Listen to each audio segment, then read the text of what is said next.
Halo teman-teman, jumpa lagi di podcast bersama Ikatan Wajib Pajak Indonesia. Kali ini kita spesial menghadirkan ahli hukum kita semua ya, Bapak Alessandro Rey. Halo Pak Rey, hari ini sehat-sehat terus Pak. Sehat Pak Wan, terima kasih.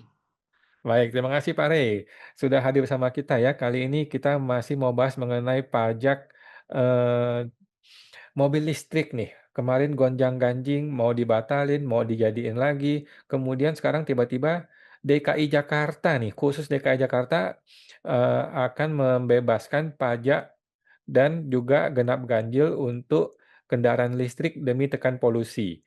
Nah, ini bagaimana nih Pak Rey? Karena ada orang kemarin komplain sama saya, dia udah bayar, tiba-tiba ada aturan terbit, kan kesel dia kan. Ya, Nah, silakan Pak Rey, bagaimana pendapatnya? baik, terima kasih Pak Wan.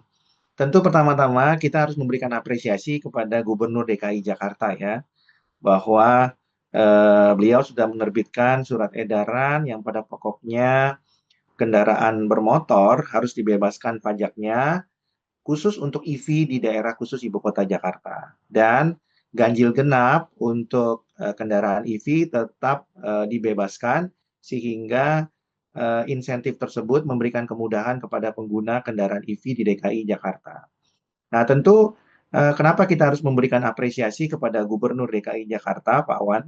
Karena tentunya salah satu insentif atau salah satu tujuan kenapa masyarakat membeli kendaraan EV itu adalah mengingat pajaknya yang sangat relatif murah, Pak Wan ya. Dan oleh karena itu, tentunya banyak sekali yang membeli karena alasan itu. Dan ketika itu sudah dipastikan dihapus, kita harus memberikan apresiasi.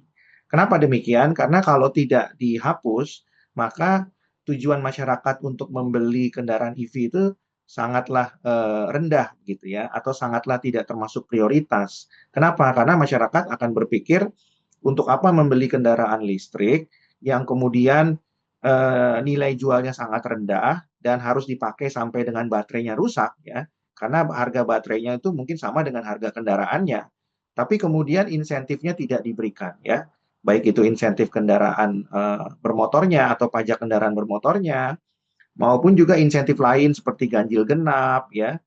Nah, sehingga dengan demikian mereka akan kembali kepada kendaraan konvensional atau kendaraan fosil ya, yang mana meskipun mereka itu membayar pajak kendaraan bermotor, tapi setidak-tidaknya nilai jualnya masih terjaga dan masih mempunyai value ya.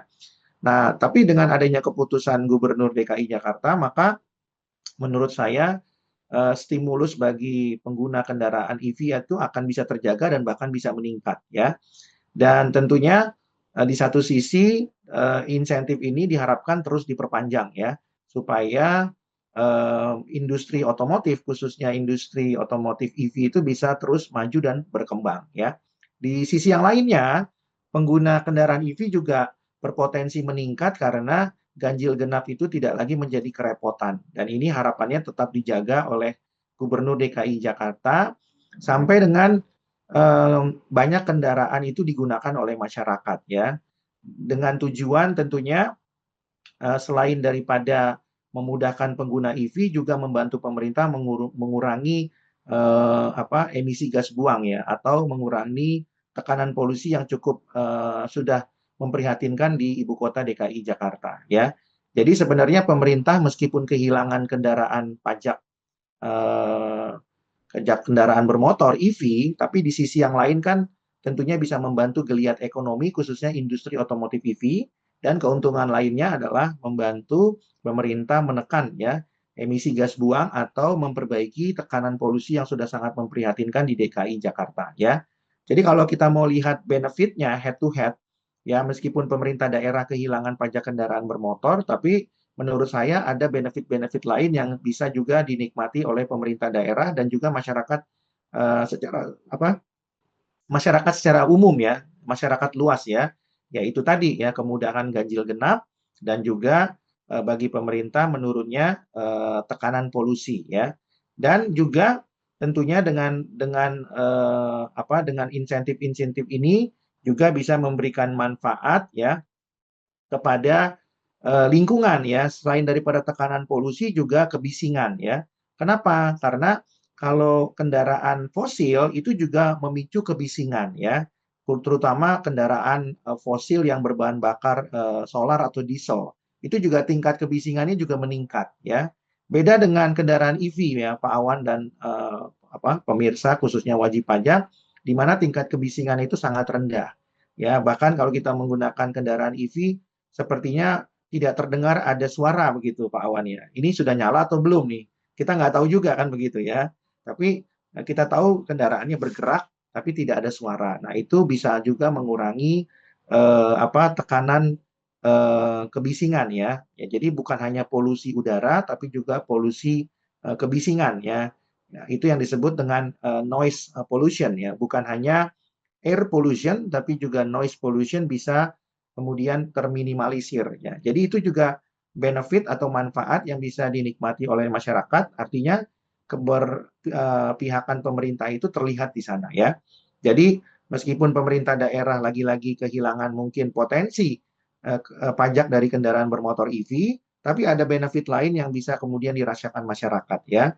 Ya itu tadi ya, selain daripada air pollution yang terminimalisir, juga noise noise pollution dan juga kenyamanan bagi pengguna kendaraan untuk tidak terjebak di dalam ganjil genap. Nah, sehingga dengan demikian masyarakat Pak Awan tidak perlu membeli kendaraan lebih dari satu ya. Cukup dengan satu kendaraan saja, tapi bisa digunakan setiap hari karena tidak ada aturan ganjil genap yang harus dipenuhi setiap harinya. Mungkin itu Pak Awan yang bisa saya sampaikan. Baik, terima kasih Pak Rey ya. Jadi banyak sekali kelebihan dari mobil EV. Ya, teman-teman silahkan ya kalau mau membeli EV segera supaya dari aspek pajak juga sangat dibantu dan dari aspek lingkungan juga sangat dibantu. Baik, terima kasih Pak Rey informasinya. Kita jumpa lagi Pak di podcast berikutnya Pak. Makasih Pak Rey.